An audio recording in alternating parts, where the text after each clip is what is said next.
Hello, hello. How's everybody doing? Just coming on here live to discuss the age of Aquarius and the Pluto return of the United States. If you're catching this live, feel free to ask questions, and we definitely gonna just dive right into it. One thing I do want to say is that there are definitely a lot of astrologers out there that would disagree that we are actually in the age of Aquarius. I can think of two prominent astrologers that probably have way more followers than me and on Instagram or TikTok, and they will say we are not in it, but there are other astrologers that do agree with me. And we are actually already in the age of Aquarius, which started December 21st, 2020. Now, I am the type of person that I like to not leave loopholes at all. Definitely like to cross-check things, facts with historical stuff, religious texts, even the Bible. There is a lot of astrology in the Bible, and we'll be talking just a little bit about it from historical perspective, biblical accounts, that sort of thing. But yeah, I have been able to find in the Bible where it talks about the different ages that we have gone through, going back, 6,000 years. So what is an age? First of all, an age is approximately 2,000 years. And so it's pretty long time, right? And we were in the age of Pisces for the past 2,000 years. Most people will agree that the age of Pisces began right around the birth of Jesus Christ, and of course was 2,000 years ago. Before that, we were in the age of Aries. Jesus called himself the Alpha and the Omega, which completely makes sense if we're going from the age of Aries to the age of Pisces. The Alpha, the Omega, the first and the last sign of the zodiac. But before that, the age of Aries was the age of Taurus. Because of the wobble effect of the Earth, the precession of the equinoxes, we go through the ages backwards. So we are going, from the age of Pisces to the age of Aquarius now.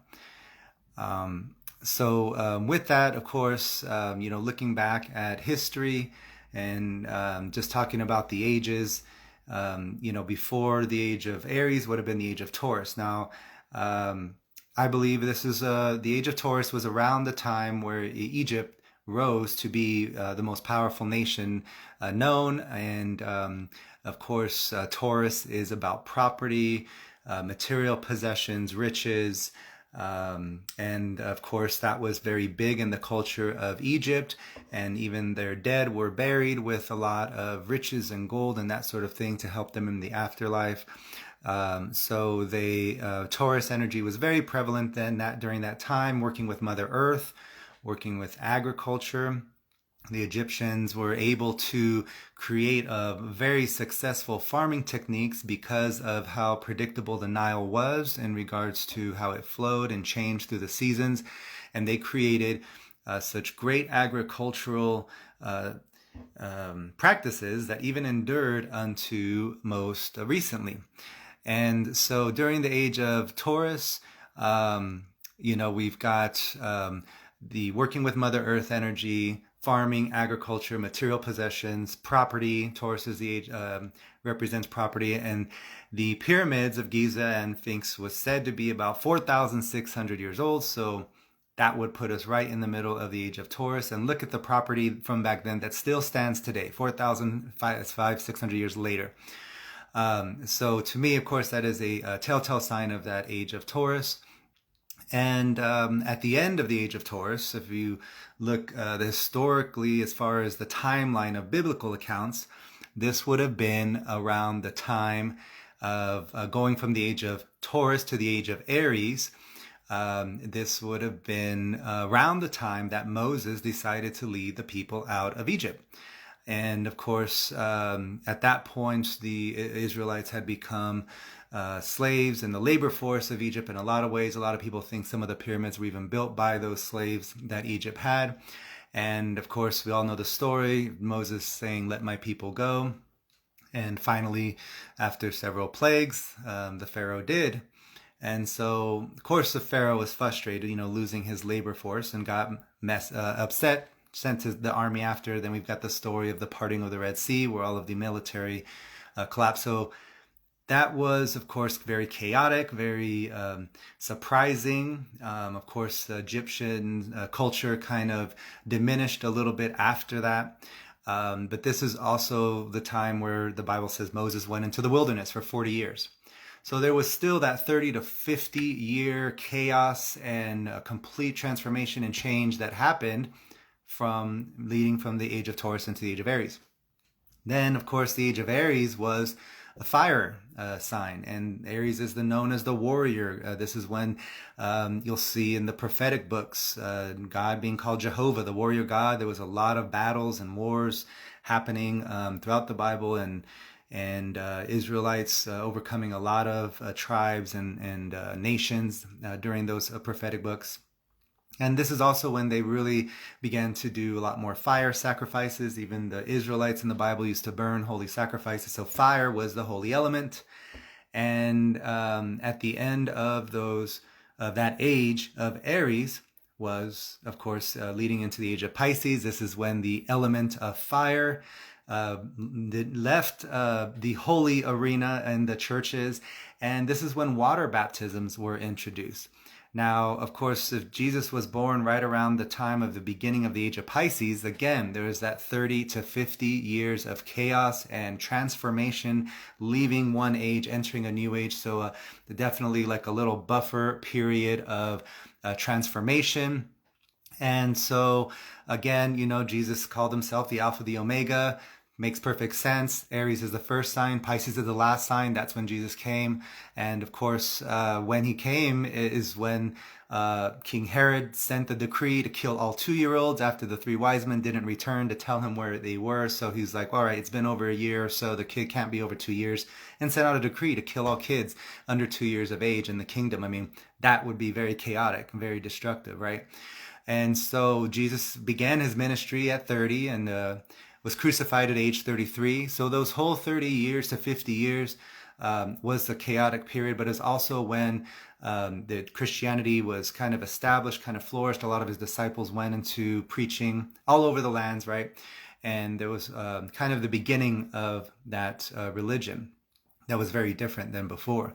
Jesus also called his fishers of men, his disciples. He drew fish in the sand. Fish is the sign of Christianity. Christianity became one of the world religions during the past 2,000 years. But in the age of Pisces, a few other things that we could see relevant to Pisces is the creativeness. Pisces is a very imaginative, creative sign, very artistic. And we have had, the Renaissance, some of the most talented artists creating art with their hands, sculptures, Michelangelo, Leonardo da Vinci, and beautiful music from Mozart, Beethoven, just to mention a couple. But there, all kinds of composers, all kinds of artists flourished in the past 2,000 years. And even getting closer to the age of Aquarius, I mean, even Walt Disney drew all of his cartoons by hand until The Little Mermaid. And now all of the movies and cartoons are like going towards CGI, technology. That's all very Aquarius energy. But there is also a verse in, I believe, the book of Mark, where Jesus told his disciples to go into the city, and there he will meet a man bearing a pitcher of water. Follow him. And to me, that was a sign of what was to come after Jesus, was that the man bearing the pitcher of water was Aquarius. So he even pointed in the scripture that was what was to follow in the future. Eventually, we would get to the age of Aquarius. So it got me thinking, if there was a sign of the age of Aquarius in the age of Pisces, I wonder if there was other signs in other ages. And sure enough, we can go back, and the story of Abraham sacrificing his own son. Well, he was about to sacrifice his own son, but then God provided a ram in the thicket. To me, is a perfect example of what was to come, the age of Aries in the future after the age of Taurus. So that ram and that story was kind of a symbol of what was to come in the future. And then, of course, in the age of Aries, I started thinking, well, was there a sign of a fish?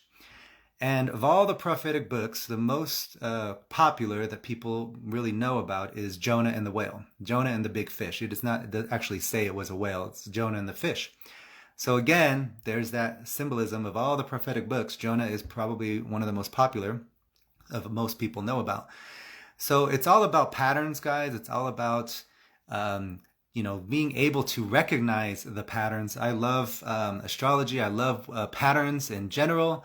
And I'm able to thankfully see different patterns sometimes other people cannot see. And so that's a pattern, of course, right? The symbols of what's going to come in the future. Since we've also established that there is that period of chaos when Jesus was born, the first 30 or 50 years of that age of Pisces was very chaotic. When Moses left Egypt and the Egyptians lost their labor force and military, that was, of course, very chaotic. Moses in the wilderness for 40 years.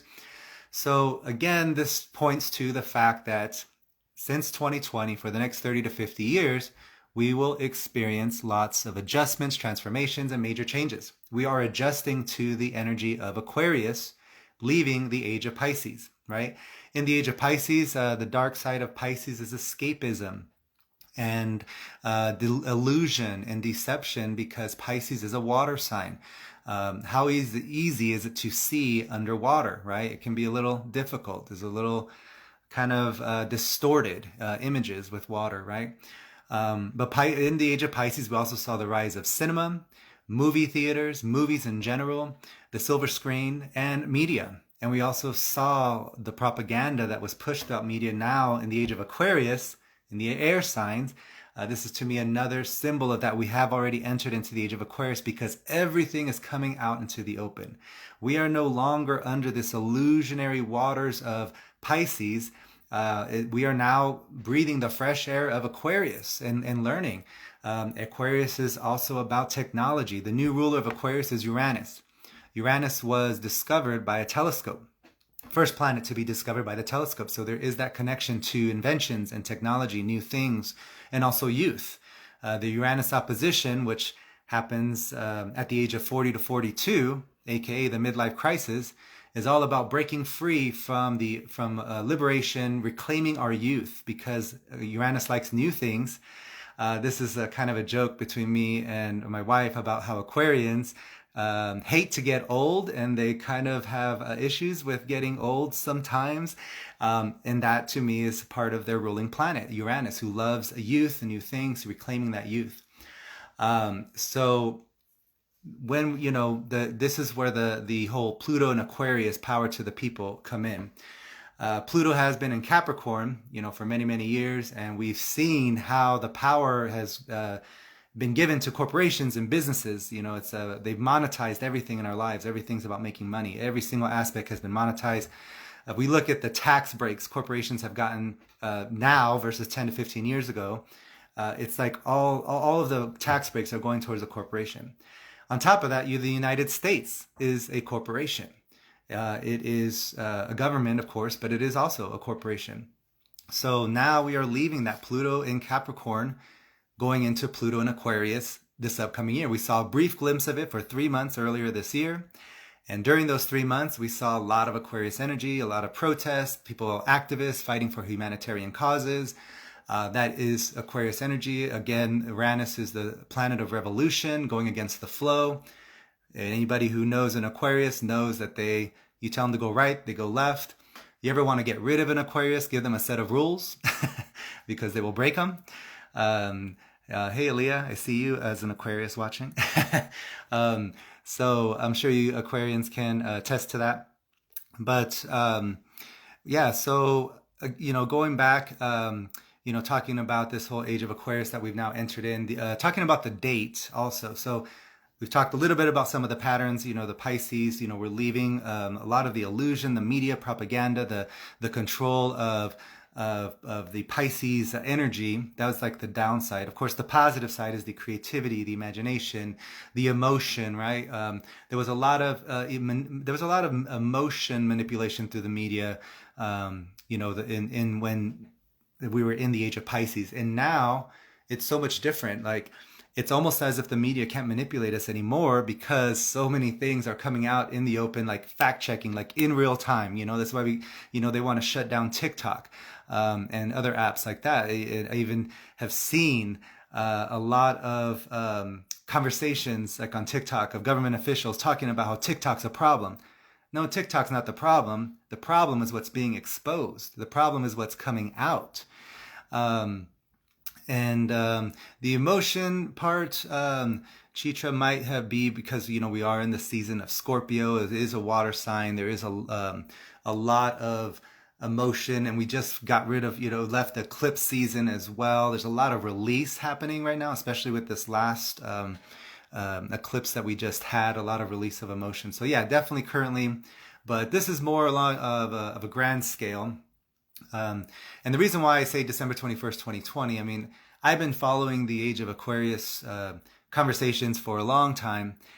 And of course, there was the talk about December 21st, 2012, right? The end of the Mayan calendar, the end of the world. There was even a movie called 2012. A lot of hype around that date for the longest time, right? There was people that sold everything they had and went, all touring all over the world thinking that it really was going to be the end of the world. I don't think the Mayans were wrong. I think that we were wrong in calculating the date. And if you go back in history and study calendars, there was literally hundreds of different calendars back in the 1500s, 1400s. There was even such discrepancies that you could leave one country in Europe and literally just travel 24 hours to another country and be 10 days ahead, another date. So there was a lot of discrepancy of calendars. So they, decided to consolidate. That's when they created the Gregorian calendar.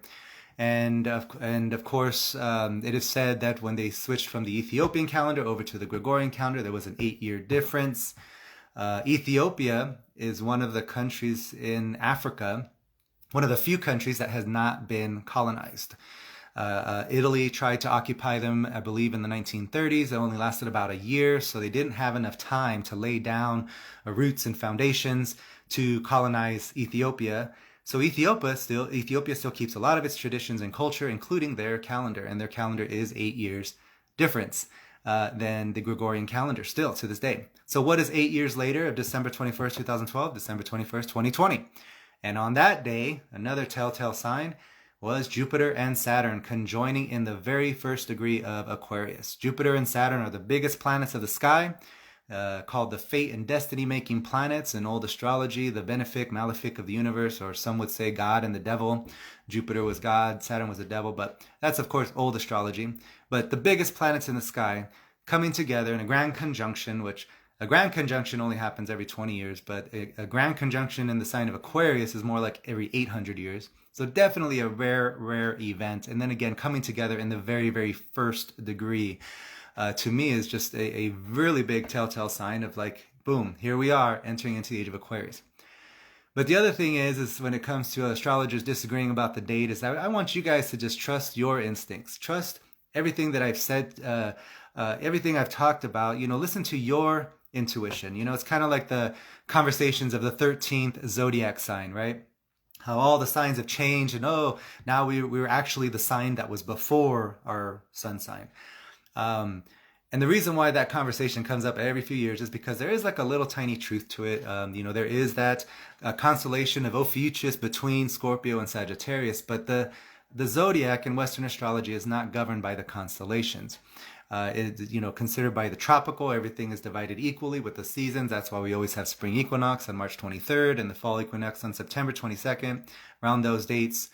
So that it's Western astrology is very different than Vedic astrology or those other astrologies that follow the constellations. So, when people started coming out about those conversations, and I had to look and say, I'm supposed to be a Taurus, even though I have a couple planets in Taurus, I couldn't agree with that. Intuitively and within myself, I knew I was a Gemini, and I have a Sag moon. I know that about myself. And I know that trusting my own intuition that was wrong for me. And this is why I've always gravitated to Western astrology. It's resonated with me, what I've been able to connect with. Not to put down any other people that believe in Vedic astrology. Of course, follow what resonates with you. But this was how I came to reject those philosophies is just by looking within, just thinking about myself, what motivates me, what distracts me, what blocks, all of the every sign has positive and negatives, right? But yeah, if I was a Taurus, I probably wouldn't be so talkative. That's definitely a Gemini energy. So when we're talking about the age of Aquarius, and you'll see other astrologers out there, oh, we're not in age of Aquarius yet. This is a buffer period. It's still going to be another 100 years. Well, this is the buffer period we are in right now. How chaotic has the world been, not just America, but the world since 2020, and it's still going to continue to be like that as we adjust to this new energy. The more that people try to hold on to the old ways and the way things used to be and the way they used to be able to control people, the harder it's going to be for them.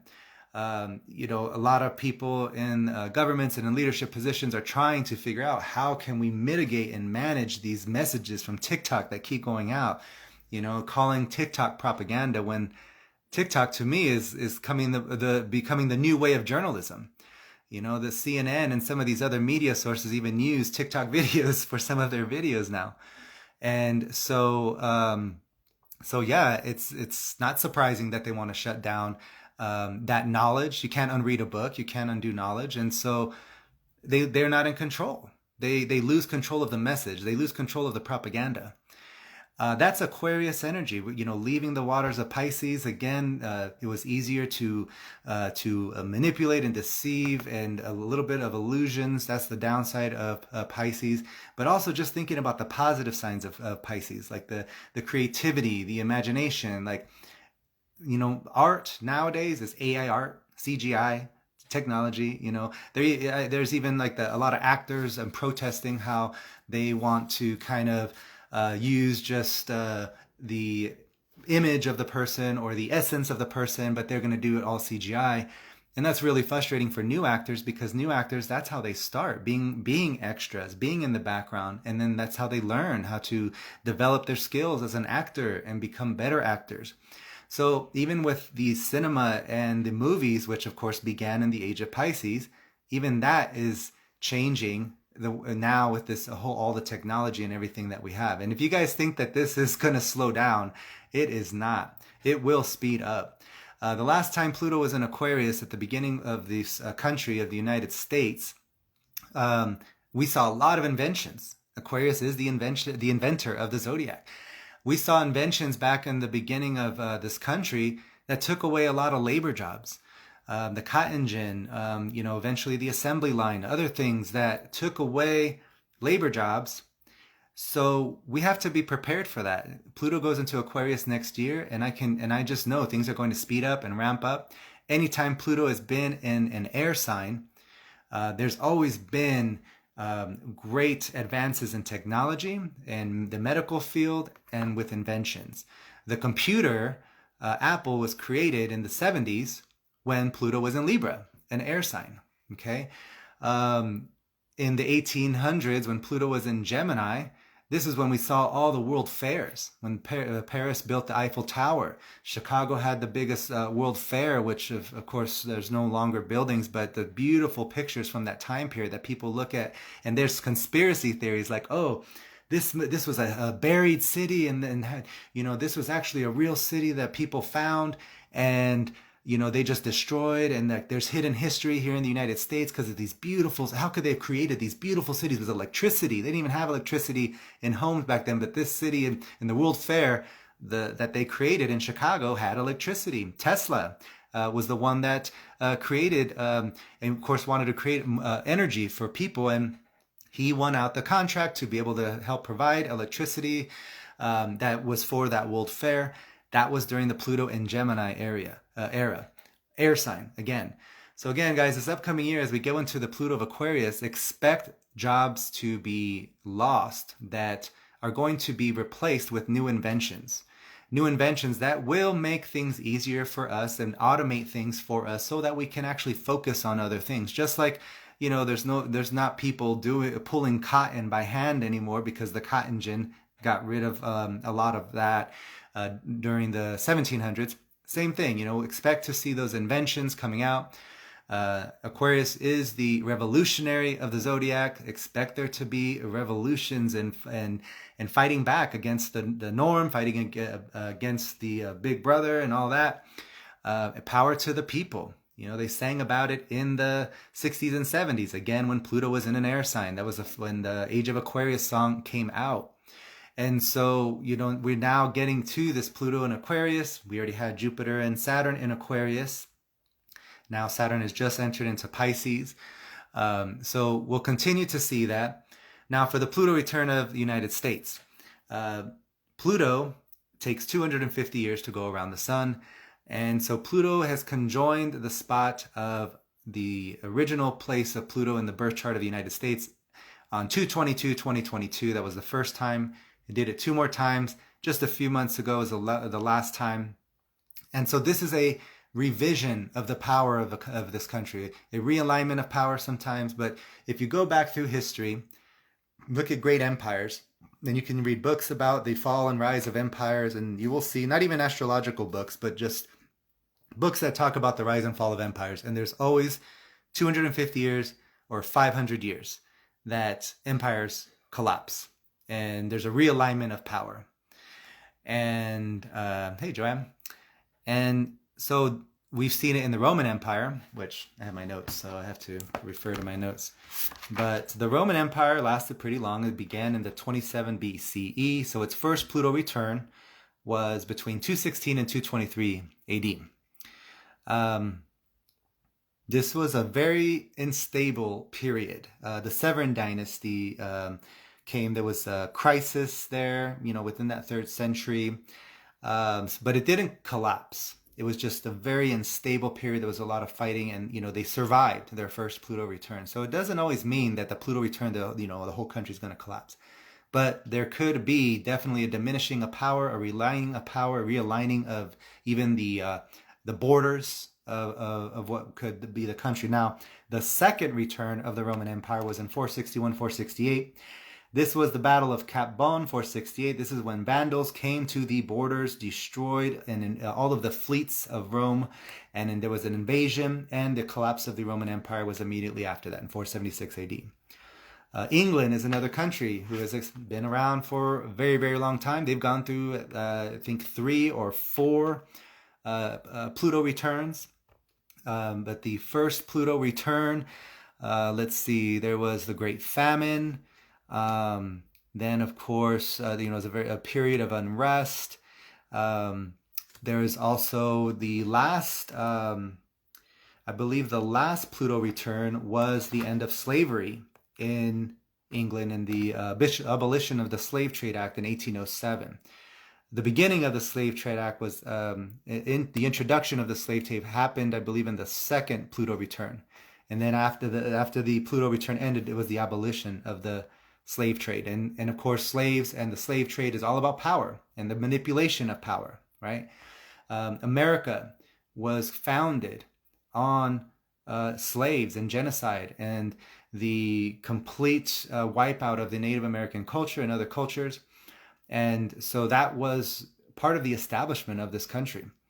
And America fought to keep slavery. I mean, Texas. So when we look at the Pluto transits around, as it moved around, there's specific points that kind of bring out that Plutonian energy. The first square of Pluto with the Pluto placement of the United States happened around in the 1840s.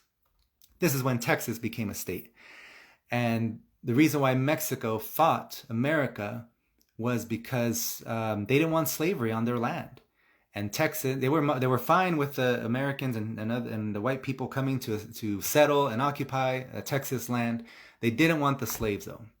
And America and the United States back then did. So much, though, that little strip above the panhandle of Texas is because of slavery, if you guys don't know that. That line above Oklahoma, anything above that line, slavery was considered illegal. So Texas wanted to stay as far away from that land. They gave that piece of land to Oklahoma. That's how serious they were about it and keeping slavery. But that was the first square of Pluto, again, bringing into, taking away the rights of others, trying to maintain that slavery. The next point of Pluto was when World War II. And this is and Pluto was exactly opposite its placement. And so this is a time of a country when a country can really rise in power and its influence and control. And this was the time of World War II. America was not involved at the time until Japan bombed the United States, and then they got involved, completely shifted the tides of the World War. And people say if America had not gotten involved, it could have ended very, very differently. But they did, and this was the time of course, when Trump was born as well. This is why, in my opinion, when Trump says he wants to make America great again, it's all about that power, that an influence that America had and rose to power during that time period. So that was, of course, when America established itself as a world power. And of course, the last square, we move forward. We see a lot of other things that are very similar.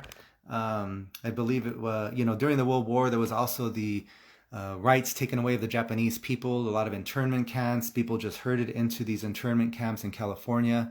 All kinds of Asian people suffered during that time. So again, a kind of a misuse, abuse of power, even though they did rise to become a world power. So now that we have come to this Pluto return of the United States, this is the shadow side of the U.S. coming out into the open, things being exposed. The history of the United States is coming out into the open, hidden history, that things that I never learned about, like Black Wall Street, in Tulsa, Oklahoma, over 100 years ago. I was never taught that in schools.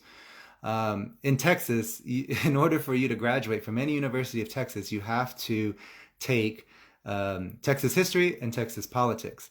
And I met with a recruiter at the university here because I was about to go back to get my master's. But that was one thing that really turned me off.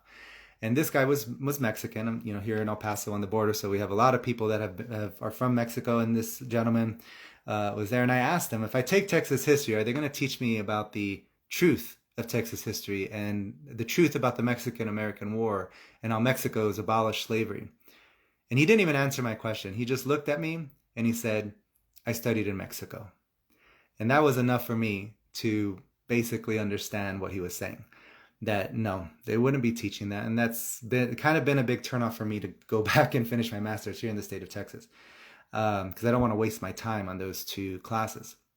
But yeah, that was definitely things are coming out more into the open, more and more about the shadow side of America and the shadow side of the history of America. And this is part of that Pluto return. This is part of things coming to light, again, with the Aquarius energy. So we've got two things happening: the Pluto return of the United States, and then we've also got the Aquarius, age of Aquarius energy, where everything is coming out into the open. It's very hard to hide things nowadays. Again, people are being exposed in real time on TikTok and on other apps. I mean, people recording everything everywhere. I'm so glad that I am part of the last generation that grew up in the world without the internet, to know what it was like before the internet. Because it's crazy to think that the kids nowadays don't know, or will never know probably what that is going to be like.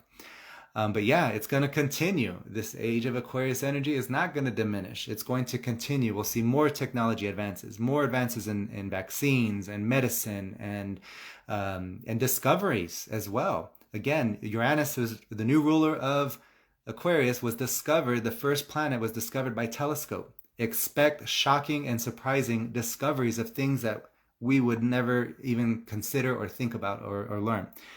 And so I come on here to talk about this energy and what's happening in the world and with us is that, yeah, there's that chaotic 30 to 50 year adjustment that we all are going through.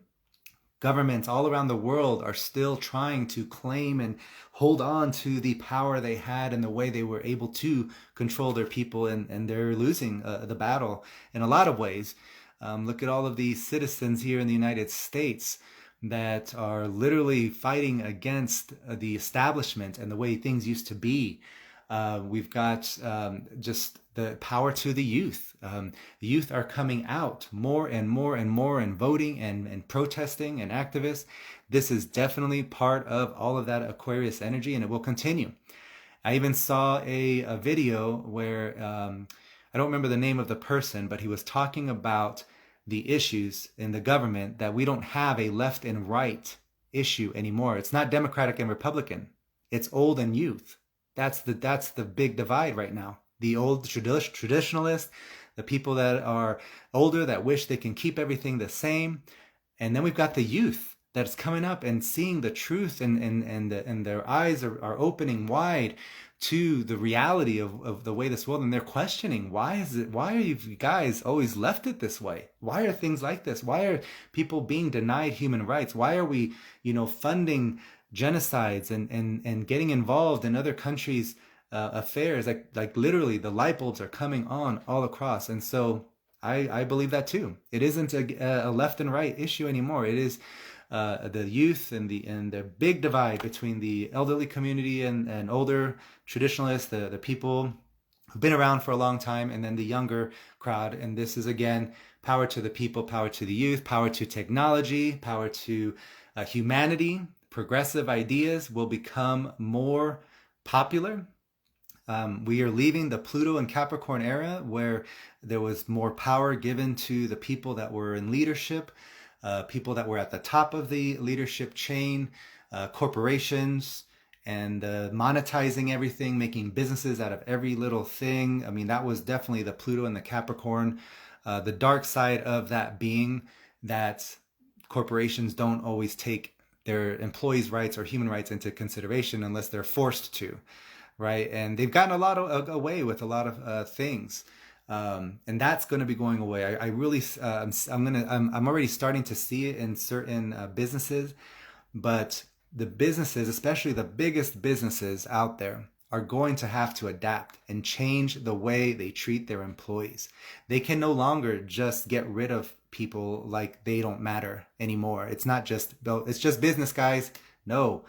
Age of Aquarius, it's going to be about doing the right thing, doing what is going to help humanity and progress and be progressive and move forward into a light, instead of just accepting the darkness that we've come to know all around the world. So it is a dark time. It is a dark time because we're finally facing the darkness. We're finally facing the shadows of our country and America and of the world. How many people didn't know anything about Gaza or Palestine until, everything that's happened. And before, back in, a couple decades ago, people would always get their information from the news, right? That's not happening anymore. And this is where the news outlets and the government are losing the control of the message that they want to portray, the propaganda they want to push forward, because journalism is changing. The media is changing. Journalists, to me, nowadays are these people that are posting TikTok videos. Those are the real journalists. And of course, those are the ones that are winning with the messages, because people are seeing it in real time. They're seeing it for their own eyes. If you guys have questions, feel free to ask any questions. I'm kind of getting to the end here of what I wanted to talk about and say. But all this to just say that, yes, it is a dark time. Yes, we are seeing a complete revolution in this country, and a collapse of the old structures, a collapse of the old ways of doing things. That is part of this Pluto return. Pluto is the god of the underworld. He represents death and rebirth, okay? Not just death, okay? So there won't just be a complete ruin and collapse of the United States, but there are things that are collapsing and falling out of place to other things to fall into place. So there is that transformative energy. There will be some destruction, and we have seen some destruction in the past year of certain things and around the country, even weather stuff and certain crazy weather happening in this country. Tornadoes in LA, like who would have thought, right? Well, guess when the tornado in LA happened? When Pluto entered Aquarius this year. Guess when the last tornado they had in LA? It was when Pluto was in Libra, okay? Pluto is destruction, okay? But Pluto brings destruction so he can bring evolvement and rebirth. So we will have to descend for a little while into the shadows to face them, but we will come back transformed like a phoenix into a completely different country. And Americans are all going through this. So this is all something, and Pluto moves very slowly. So when the Pluto return happened in 2022, I've seen all kinds of astrologers talking about it. They're not talking about it as much now. but I feel like now is the time we really should be talking about it, because we might have known the what of what was going to happen back in 2022, but now as time is moving forward, I'm starting to see the how this is going to happen. And yes, Iris, what is hidden in the dark will be revealed in the light. And so it's going to be a little chaotic, but we will get through this together. The other thing about astrology, the old religion, age of Pisces. Pisces is a very spiritual, religious sign. Look at all the holy wars. Even the Spanish Inquisition was considered a holy war. Wars aren't going to succeed fighting for religion anymore. The wars that will be fought going forward into the age of Aquarius will be a war for information, a war on knowledge, a war on technology. And so there's going to be major shifts coming up, especially going into 2025, because all planets are shifting signs to a new sign. Uranus is going into a new sign, Gemini. Neptune is leaving Pisces, going into Aries. Pluto, of course, is going into Aquarius. Saturn is already gone into Pisces. Jupiter will be entering a new sign, and all the other planets. So 2025 is going to be the year where everything changes, guys. Literally, everything will change. But I see every single time I log on to TikTok a new astrologer, and it makes me laugh. I'm not jealous. I'm not worried about me not being able to reach certain people. There's 5 billion people in the world. The more people that are helping other people, the more we're all going to thrive and move up as a whole community. So I'm happy to see astrologers, even pop astrologers out there, posting content about astrology. People are learning more about astrology than they've ever learned before. People are leaving the old religions. People are leaving the holy wars and the way religions and traditions used to be, and they're getting more into mysticism, astrology, because astrology is very logical, guys. You don't even have to be religious to study astrology. It's very mathematical and very to the degree.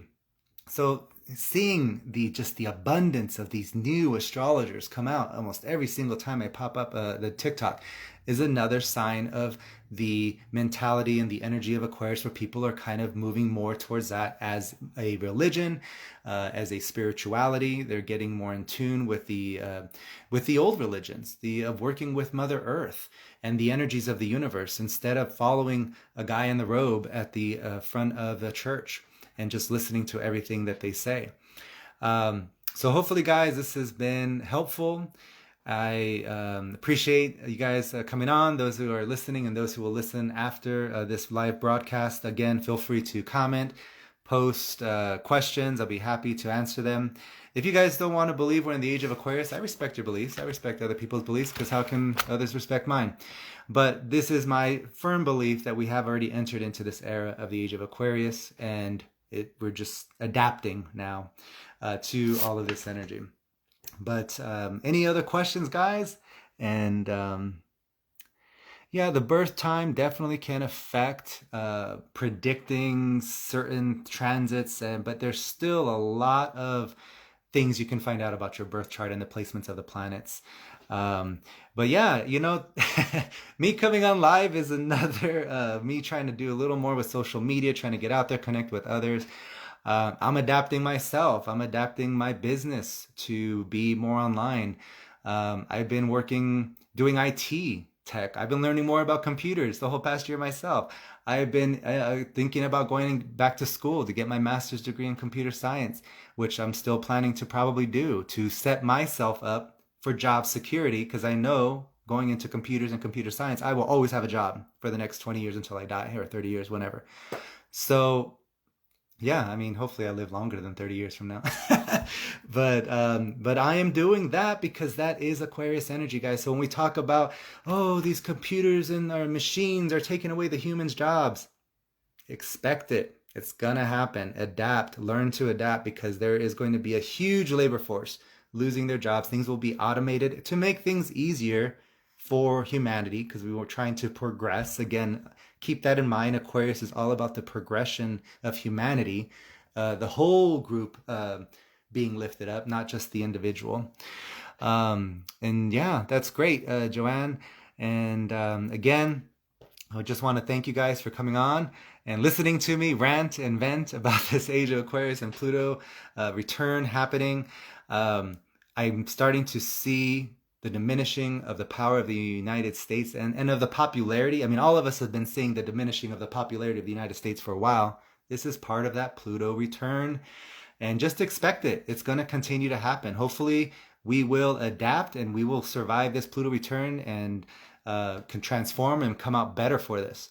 But I will try to do this a little bit more often, guys, to share some knowledge about the astrology, about the energies of the world and what's happening, so we can all learn together. I don't claim to know everything. I'm still learning, just like a lot of you are. But thank you again, guys. Hope you have a great night.